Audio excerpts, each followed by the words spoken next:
What up peeps, welcome back to the channel. Today I'll show you a simple trick that can change your workflow and maybe even change the way that you produce. Okay, so most of us actually just do like this. We make a new pattern, we call it, let's say, quartz, and then we bring up our channel rack, load in, let's say, a synthesizer of some sort, and start doing our stuff. We go to the piano roll, we do our quartz.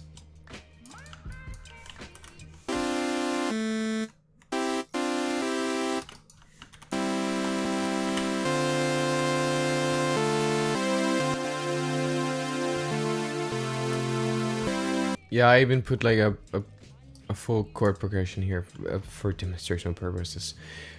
You get the idea. We go in here, we do our stuff, then we just kind of put it in the playlist and on we go. But what if I told you that there is an actually really smart way of doing this? It might even save you like a bunch of time, man. The thing is, instead of making a new pattern and going to the channel rack and stuff, you basically right click a track, go to track mode, and then you see we have these different options. As default, it is set to unassigned. It's just a blank canvas, which is, well, basically how the playlist works actually. But here, you can actually select like instrument track and audio track. I'll cover both of them in this video. Instrument track. You see, you get all the plugins that you would normally do on the channel rack. So let's select Helm again. I'm just gonna copy what I did before. So you load up your synth, not in the channel rack, but in the playlist itself. Now, as you can see, it has actually just brought up another one here. Let's see what happens if I name this one. I'll call it synth. Look at what happened to my mixer. It automatically did this. I of course named it, but it has colored in everything. Everything is just ready for me to start creating chords. So now I just double click this one and I do my chords. Copy the chords from this one. And there we go. Now, not only have we loaded up our presets way faster, but it is assigned to the mixer, sorry, which is something that I personally forget doing all the time because I'm in a hurry. You know, I have this idea in my head and I just want to get going. I don't have time to sit there and assign everything to the mixer and color it and name it. Now this is just really easy. It does it automatically for me and it's faster. There's no real reason not to do this, I feel like, but it gets even better. Because see, if I have my, let's do this. So I have my chords here. Let's say I want to do an automation clip. We load up the mixer. We open, let's say, low filter. I'm gonna automate this. This must be like a low pass filter. Create automation clip and look what it has done. It has automatically created a drop down for my automation clips, and I can of course use them as I normally would. There we go. I mean, this is so simple, man, and you can just keep on doing stuff. What could we do with this one? I mean, it doesn't have to. I'm just doing an example here, but you know, the idea is the same, right? Let me make a little bass cut here, and then I'm gonna create an automation clip for this one. You see, there we go. And now, okay, it's kind of pointless, but you get the idea. No, I actually kind of like this. Awesome. How easy was that, man? It was so fast as well. It has also created a pattern for us. So I can also just shift click and then name my pattern. I just learned about this recently and I'm a fan. I'll definitely be doing this as much as I remember to do it when I produce in the future, man. I'm really hyped about this, to be honest. I'm just gonna put some sidechain on this bad boy. Go check out my sidechain tutorial if you haven't already. I've shown you 5 different ways to sidechain. It will be in the card now. But let's just load up Kickstart. Yeah, that's better, right? As I showed you, you can do instrument track, but you can also do audio track. And I'd love to show you what that does. So there's a few different approaches to this. I'll just show you when you drag in samples. Let's just find, I had my shakers. I use these shakers all the time. So normally you just drag it in here and then, of course, match the time. Do like that.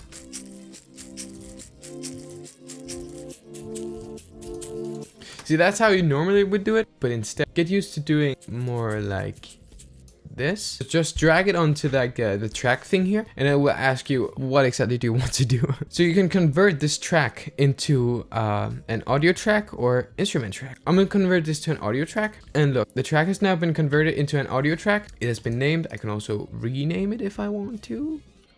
Oh, there it was. There we go. It's not really percussion. Well, kind of, I don't know. Instantly on the mixer as well. I know that you do not assign everything to your mixer, and you really should. I'm also kind of talking to myself because I never do that.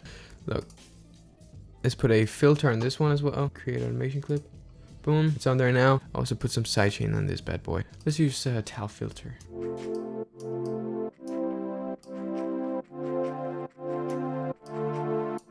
Awesomeness. By the way, if you don't like the look of these, you can easily just tap them out here, so you don't have to look at all your automation clips all the time. I mean, this is awesome, man. Let's have like a oh, I could record that. Yeah. Now I also show you another trick. I haven't actually tried this because, as I told you, I have only recently been informed that you could even do this. But I know it's possible. Let's find this out together. Okay, I'll make this track a track 8, an audio track. Let's select insert 3 on the mixer. So you see here, insert 3. I'll name this. Okay, let's just call it. I don't know. You could even do these are just presets. Let's call it snap. And let's select like there's no snap, I don't think, but there is a there's like a hand. There it is. I found it. Let's give it a color. I like the color blue. There we go. Done. So we're gonna do some recording here. I want to do like this. Now you should be able to hear me 2 times. I can as well. It's making it very hard to speak, but I believe this is the way that you should do it. So I'll just record myself snapping, but do some few attempts. See. So record, let's go.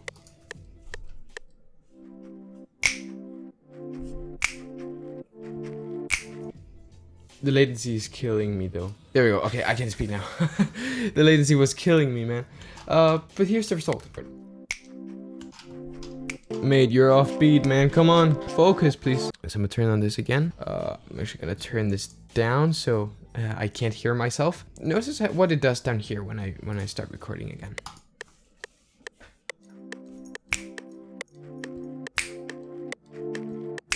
Right, so actually it's a bit awkward because it has recorded what I did before also.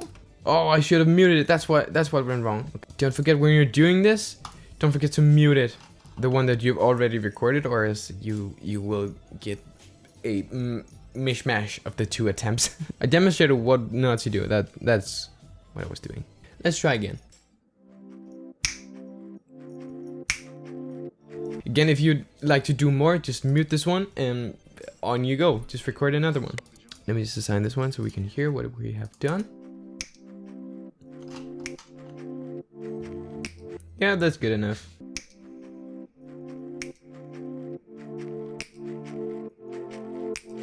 Yo, that's actually pretty dope, man. I could also do the filter, I guess. Do I just put filters on everything? That works for me. You're still off beat, dude. Come on. I feel like I should like continue on this. I'll just give like, I don't know, half an hour, something like that. Alright, peeps, I've been here for the past 45 minutes in total, working on this track, using, of course, a new workflow method. And I honestly, I really do enjoy this way of working. I mean, it's just so fast, it's so easy, and I can't believe I've done it sooner. Here it goes.